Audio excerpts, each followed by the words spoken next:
ఓ తల్లి చనిపోయింది. ఆ తండ్రి ఆ కొడుకుని ఏం చేశాడంటే చాలా అల్లారు ముద్దుగా పెంచుతా ఉన్నాడు. తాను తిన్నా కట్టుకున్నా తనకు లేకపోయినా కొడుకుని బాగా పెంచుతా ఉన్నాడు. ఓ రోజు వచ్చింది, అతడు కాయాల పడ్డాడు కొడుకు. ఏందాని హాస్పిటల్ తీసుకెళ్తే అతగాడి గుండె పెరిగిపోయింది.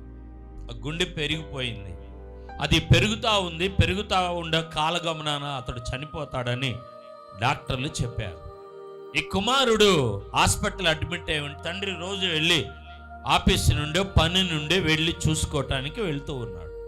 వెళ్ళినప్పుడు, నానా ఇదిగో ఫలానా డేట్ వస్తుంది, ఇంకొక వారం రోజుల్లో, ఓ 10 రోజుల్లో ఆ డేట్లో నా పుట్టినరోజు వస్తుంది, నాకు మంచి ఫంక్షన్ చేయి, నాకు కావలసినవన్నీ కూడా నాకు అన్ని అరేంజ్మెంట్ చేయి అన్నాడు.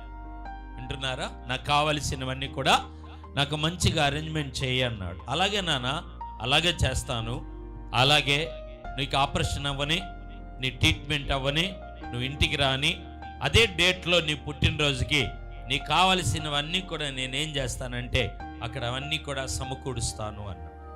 సరే, అయిపోయింది, ట్రీట్మెంట్ అయ్యింది, ఆపరేషన్ అయ్యింది, కొద్దిగా కోలుకోవటం జరిగింది. ఆ తండ్రి కనపడట్లేదు.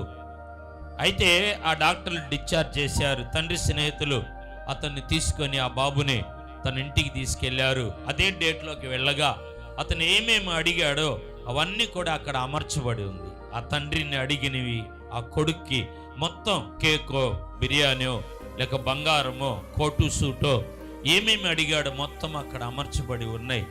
కానీ అవన్నీ చూస్తూ ఒకసారి తలెత్తి పైకి చూస్తే అవన్నీ ఉన్నాయి, కానీ అమర్చిన తండ్రి అక్కడ లేడు.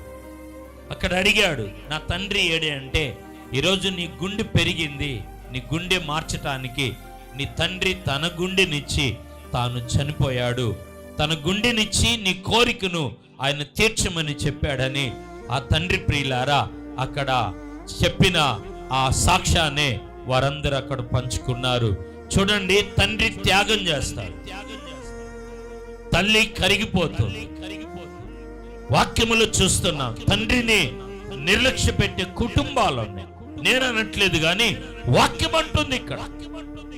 ప్రియ దేవుని బిడ్డలారా, దేవుని వాక్యాన్ని వింటున్న ప్రజానీకమా, ఈరోజు దేవుని వాక్యముల నుండి సత్యాన్ని ఆత్మదేవుడు నీకు బోధిస్తూ ఉన్నాడు.